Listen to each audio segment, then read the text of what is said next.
going to go to the big news today. We got the jobs numbers. It's not good news. The U.S. economy gained a net 80,000 new jobs with unemployment still stuck above 8%. Here to explain why we're limping along like this is James Sherk, a senior policy analyst at the Heritage Foundation in Washington, D.C. James joins us by telephone. James, welcome. Thank you. So, James, 80,000 net new jobs. This is 42 months of over 8% unemployment. Is this the new normal? Hopefully not, but what this report showed was an economy treading water.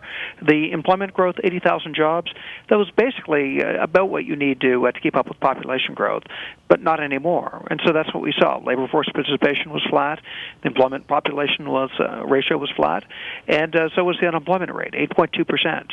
I mean, you take a look at Europe. For the past generation, they've been applying a lot of these policies of high taxes, excessive regulation, and they've been stuck with these levels of unemployment.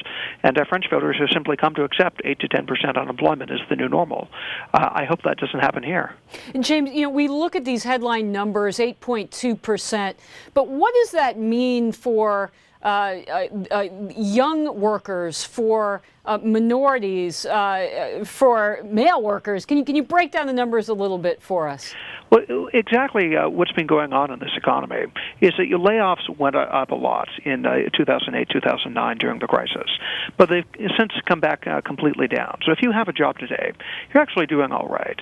You're no more likely to get fired than you were before the recession started. But if you don't have a job, well, there just aren't as many new job openings being created. There aren't as many new businesses starting up. The existing businesses are not expanding at the same rate. So for those workers who don't already have a job right now, it's very, very tough to get that first foothold in the job market. And so for younger workers, the unemployment rate is much higher. For teenagers, it's about 25%. For those who are 20 to 24 years old, so basically those who are just leaving community colleges or a full four-year program, their unemployment rate is around 17%. It's a very, very difficult job situation right now for those who don't already have jobs. We're talking to James Sherk, senior policy analyst at the Heritage Foundation in Washington, D.C. James, let's turn now to the politics of this number. The White House came out today and tried to really defend this. The president says that the problem is Congress. How do you respond to that?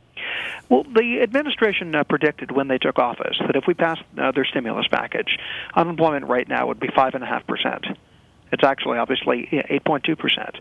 The attempts they tried, the stimulus package, simply didn't work, which shouldn't have been too much of a surprise. Japan has tried dozens of stimulus packages over the past 2 decades, and none of them have succeeded in stimulating the economy.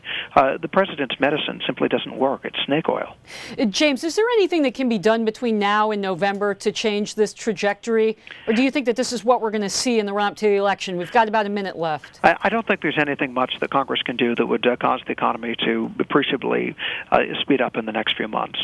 There's things they can do to help, but the economy, you're talking about hundreds of millions of individuals, workers, investors, business owners, and you can't change an economy like that on a dime. Okay. James, one very last quick question. Romney campaign, did they come out, repeat the same messages today, or was there anything new that we should note? Well, I think the point is that what we're trying right now hasn't been working, and obviously they hope to benefit from a change in November, but they're exactly right that the current administration's record is indefensible.